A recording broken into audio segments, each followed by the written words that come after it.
Sir Gordon junto a Eugene entran por la entrada principal de la mansión Leonhart. Claramente, para Eugene el recibir a alguien que no pertenecía a la sangre directa era de esperarse que no se le daría alguna ceremonia de bienvenida. Ambos continúan caminando y mientras tanto Eugene en su mente recitaba Leonhart de Vermouth. Aquellos que pueden llevar en el lado izquierdo de su pecho el emblema del león únicamente son los descendientes de la sangre directa. Eugene le preguntaba a Sir Gordon si los demás parientes habían llegado, refiriéndose en este caso a los otros jóvenes de las ramas. Sir Gordon lo llevaría a él a la casa donde se hospedan los invitados, respondiéndole a su vez que él era el primero en llegar. Tras encontrarse en la casa donde se hospedaría Eugene, ante él se presenta una joven sirvienta como Nina, quien le serviría a Eugene en toda su estadía. Ella le indica a Eugene que cualquier cosa que necesite de ella solamente debía tocar la campana para ella atender a su llamado. Eugene, en base a lo que pensaba, dio a entender que pese a que no le habían hecho una ceremonia de bienvenida, al menos le habían asignado una sirviente personal. Eugene ve que es muy joven, a lo cual le pregunta su edad. ¡Wow! ¡Más despacio! ¡Velocista! Ella le responde que tenía 16 años y que acababa de terminar su entrenamiento como sirvienta personal. Solo Eugene comprendía y sabía por qué le asignarían a una sirviente completamente nueva como acompañante personal. Puede que los de la línea directa piensen que Eugene es una clase de joven aprovechador en la cual si esta sirvienta comete un error pequeño y este la regaña, él podría ser disciplinado. Digamos que esto de alguna manera es para mantenerlo vigilado, o como él mismo lo dice, están realmente empeñados en acosar. Él le pregunta a Nina cuándo llegarían los demás parientes, a lo que ella le responde que alrededor de 4 días más tardar. Eugene le solicita a Nina que le muestre el gimnasio de entrenamiento. Ella se queda sorprendida en base a la solicitud de Eugene y sin entender. En otra área de la mansión vemos a dos jóvenes conversando. De entre ellos dos, el joven varón preguntaba acerca de un chico. La otra joven le responde que el chico por el cual preguntaba era Eugene y que tenía la misma edad que ellos. Vemos el aspecto de ambos jóvenes, por lo que podemos entender que estos serían los gemelos que Eugene mencionó en el capítulo 2. Además, se puede observar que llevan el emblema en el lado izquierdo del pecho, y como ya sabemos, solo los de la línea directa pueden llevar dicho emblema. En este caso, el joven decía que había oído rumores de que Eugene provenía de las zonas rurales del imperio, e incluso procede a juzgarlo falsamente de que Eugene estaba familiarizado más a la agricultura, de tal modo que dice que hasta en el carruaje donde vino Eugene es muy probable que vendría lleno de excremento de vaca, que incluso pese a que fuera un pariente de ellos, él debería ser responsable por arruinar la propiedad de la familia principal. No, cabrón, eso es pasarse de pinche lanza.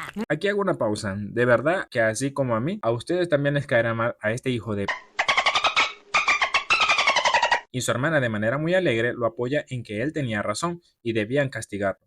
De esta manera conocemos que el nombre de esta chica es Ciel. Su hermano le dice que no se le castigaría, sino que se le daría una amistosa advertencia. Y a su vez, de manera muy sarcástica, ella le dice a su hermano que era muy bueno. Mientras ellos iban en dirección a buscar a Eugene desde lejos, otro joven los miraba a ellos dos y de pronto Ciel se voltea con una mirada asesina. El otro joven se aterroriza completamente y se esconde cerrando la cortina. Ciel muestra una especie de expresión de como si ese joven se merecía ese susto, así que continúa su camino con su hermano. Regresamos de nuevo con Eugene y este a su vez se hallaba entrenando. Él decía que en su vida pasada como Jamel nunca fue un vago, siempre permaneció fiel a sus entrenamientos físicos y así como lo fue en el pasado, ahora en su reencarnación era más fiel a su entrenamiento de tal manera que empujaba a su joven cuerpo a llegar a ese límite. Él siempre estaba decidido que no importaba la magnitud de dificultad de su entrenamiento, siempre estaba dispuesto a hacerlo mientras su cuerpo lo soportara. Y aunque tuviera heridas menores, estas se curaban rápidamente. Eso era lo que le gustaba como descendiente de Vermouth, que dentro de él llevaba esa genética talentosa que Vermouth poseía. Nina se impresionaba en gran magnitud por cómo estaba llevando Eugene su entrenamiento, ya que él llevaba puestos sacos de arena en sus brazos y en la lanza también. Esa cantidad de peso sería bastante difícil para un joven de su edad llevarlo puesto y más en un entrenamiento. Pero Eugene no era cualquier joven.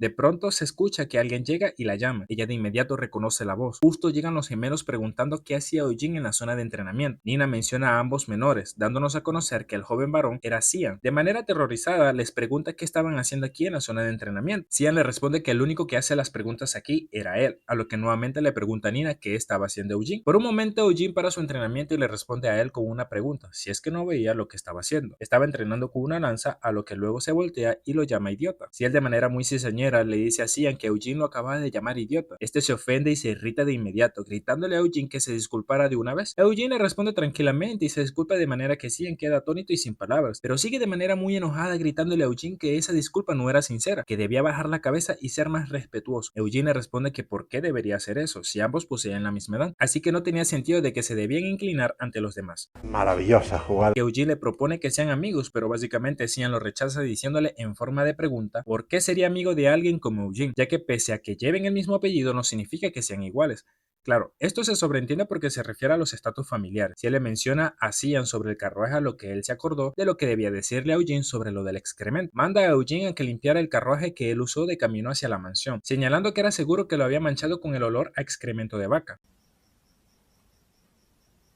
Mano, tú estás pendejo, ¿ok? Eugene se queda callado con una expresión de que se lee a leguas como si reflejara que Cian fuera un completo idiota, y sí que lo es. Eugene se dirige a Nina preguntándole si era su sirvienta y ella le responde de manera efectiva que sí. Así que Eugene la manda a ella a limpiar el carruaje. Esto obviamente lo hace para echarle leña al fuego con Cian. Y Cian le sigue diciendo a Eugene que fuera él mismo a limpiarlo, ya que fue una orden que él le dio a Eugene. En modo de pregunta le dice que por qué estaba enviando a su sirvienta mientras él aún estaba ahí presente. Le daba a entender a Cian que estaba ignorando su orden. Así que Cian, como todo aprovechador como otros personajes que utilizan los estatutos de su familia, mencionar el apellido como si él tuviera el poder de todo, hasta sobre Eugene, es que le ordena a él hacer tal cosa. Y Eugene de manera muy cómica, pero tranquila le responde, bueno, yo soy Eugene Leonher.